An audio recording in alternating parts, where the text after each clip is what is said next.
அன்பானவர்களே, அன்பு வணக்கங்கள். உங்கள் உள் இருக்கின்ற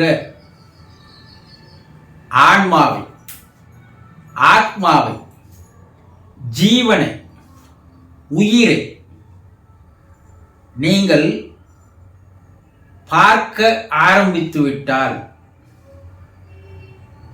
கண்டுவிட்டால்,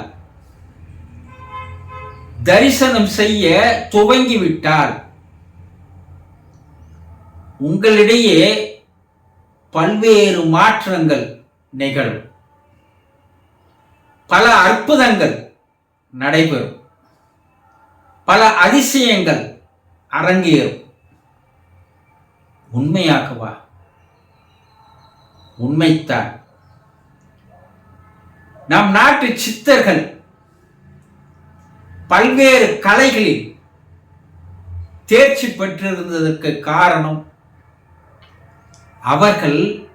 அவர்களுடைய ஆன்மாவை, ஆத்மாவை தரிசனம் செய்ய பழகியதால் தான் உலக அளவில் ஆயக்கலைகள் 64ஐயும் தந்து சென்றார்கள்.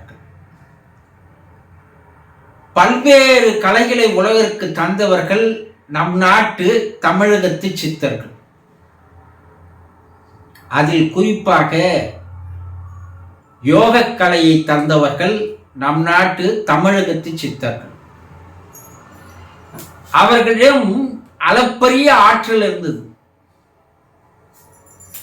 அவர்கள் முக்காலத்தையும் உணர்ந்திருந்தார்கள். நடந்தது, நடப்பது, நடக்கப் போவது என்று சொல்லக்கூடிய ஆற்றல்களை பெற்றிருந்தார்கள்.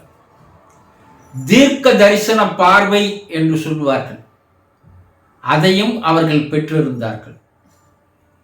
இதற்கெல்லாம் காரணம் அவர்கள் தன்னில் இருக்கின்ற ஆத்மாவை, ஆண்டவனை தரிசனம் செய்ய ஆரம்பித்த பின் அவர்களுக்கு பல்வேறு விதமான ஆற்றல்கள் வர ஆரம்பித்தது. அவர்களை உலக அளவில் பேச வைத்தது. அதனால்தான் ஆயக்கலைகள் 64ஐயும் கற்றோம், அதனினும் மேலானதொரு கலையை யாம் கற்றோம் என்று சொன்னார்கள். அந்த மேலான கலை என்பது மரணமில்லா பெருவாழ்வு என்ற மறுபிறப்பில்லாத நிலையை, இறை நிலையை, தெய்வ நிலையை அடைகின்ற அந்த 65வது கலைதான் யோகக்கலை, தியானக்கலை என்று சொல்வார்கள். அவர்கள் பல்வேறு வழிகளை தந்து சென்றிருக்கிறார்கள். நாம் சித்தர்களை பற்றி படிப்பதும் இல்லை, சித்தர்கள் என்னென்ன கலைகளை தந்தார்கள் என்று தெரிந்து கொள்வதும் இல்லை, நம்மை நாமே தெரிந்து கொள்வதும் இல்லை. எவன் ஒருவன் தன்னை அறிந்து கொள்கிறானோ அவனே தலைவனை அறிந்தவன் ஆவான் என்று அவ்வை பிராட்டி கூறினார். தனக்குள்ளே இருக்கின்ற தலைவன் தான் இறைவன், ஆண்டவன், கடவுள், பரம்பொருள், பரமபிதா, பரமசிவன் என்று பல பெயர் வைத்து அழைக்கிறோம். அந்த இறைவன் உங்களுக்குள்ளேயே இருந்து கொண்டிருக்கின்றான். அவனை தரிசனம் செய்வதுதான் ஒவ்வொரு மனிதனுடைய பிறப்பினுடைய நோக்கம், லட்சியம், குறிக்கோளாகும். ஆனால் இதையெல்லாம் தெரியாமல், நாம் நம்மையே அறிந்து கொள்ளாமல், நம்மையே நாம் புரிந்து கொள்ளாமல், நம்மிடம் இருக்கின்ற திறமைகளை, ஆற்றல்களை தெரிந்து கொள்வதில் ஆர்வமோ அக்கறையோ காட்டாமல் வாழ்ந்து வருவதுதான் வாழ்க்கை என்று நினைக்கிறோம். இப்போ உங்களுக்குள்ளே பல அற்புதங்கள் இருக்கிறது, அதிசயங்கள் இருக்கிறது. ஒரு மனிதனால் முடியாதது எதுவும் இல்லை. அந்த அற்புதங்களையும் அதிசயங்களையும் ஆற்றல்களையும் அறிவு கூர்மையையும் விவேகத்திறனையும் வெளிக்கொண்டு வர வேண்டும் என்றால் முதலில் உங்களுக்குள்ள இறைவனை தரிசனம் செய்ய வேண்டும்.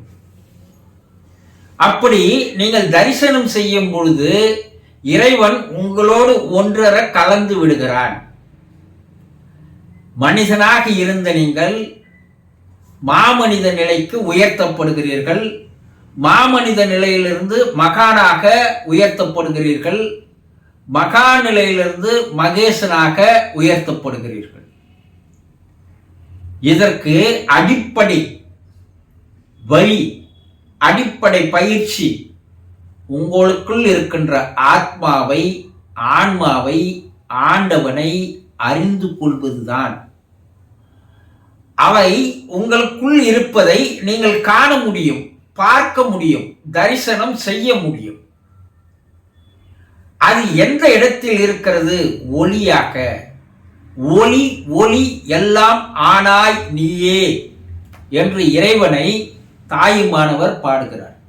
இறைவா, நீ சத்தமாக இருக்கிறாய், நீ வெளிச்சமாக, தீபமாக, ஒளியாக இருக்கிறாய். இரு உருவங்களில் நீ உலகமெங்கும் பரவி இருக்கிறாய். எனக்குள்ளேயும் நீ இருக்கிறாய். உனக்குள்ளே இருக்கின்ற அந்த ஒளி, சத்தம், ஓசை என்பதுதான் உயிரின் ஓசை, ஆன்மாவின் ஓசை, ஆத்மாவின் ஓசை. அதை நீங்கள் கேட்க ஆரம்பிக்க வேண்டும். அதே ஆத்மா ஆண்டவன் தான் உங்களுக்குள் ஒளியாக, வெளிச்சமாக, தீபமாக, விளக்காக இருந்து கொண்டிருக்கிறான். அவனை நீங்கள் தரிசனம் செய்ய வேண்டும், பார்க்க வேண்டும். அந்த உயிரினுடைய ஓசையும் உயிரினுடைய வடிவத்தையும் யார் ஒருவர் பார்க்க ஆரம்பிக்கிறார்களோ, கேட்க ஆரம்பிக்கிறார்களோ, அவர்களுக்குள் பல்வேறு மாற்றங்கள் ஏற்படுகிறது. அந்த மாற்றங்கள் உங்களை மனித நிலையிலிருந்து தெய்வ நிலைக்கு கொண்டு வருகிறது. தெய்வமாக நீங்களே மாறுகிறீர்கள். மனிதன் என்பவன் தெய்வம் ஆகலாம் என்று சொன்னார்கள். ஆக மனிதர்களாகவே வாழப்போகிறீர்களா, அல்லது ஒருபடி உயர்ந்து மாமனிதர்களாக வாழப்போகிறீர்களா, அல்லது மாமனித நிலையிலிருந்து மகானாக மாறப் போகிறீர்களா, மகானிலிருந்து மகேசனாக மாறப்போகிறீர்களா? எப்படி உங்களுடைய இந்த பிறவியை பயன்படுத்த போகிறீர்கள் என்பது உங்கள் கையில் தான் இருக்கிறது. உங்களுக்குள் இருக்கின்ற ஆத்மாவை, ஆன்மாவை நீங்கள் பார்க்க ஆரம்பித்து விட்டால், நீங்கள் கண்டுவிட்டால், நீங்கள் தரிசனம் செய்துவிட்டால், உங்களுக்குள்ளே பல்வேறு ரசவாத மாற்றங்கள் ஏற்படும். உங்களை பலர் வணங்குவார்கள், போற்றுவார்கள், வழிபடுவார்கள், வாழ்த்துவார்கள். நீங்கள் ஒரு மகேச நிலைக்கு வருவீர்கள். புரிந்து கொண்டீர்களா? சந்தோஷம்.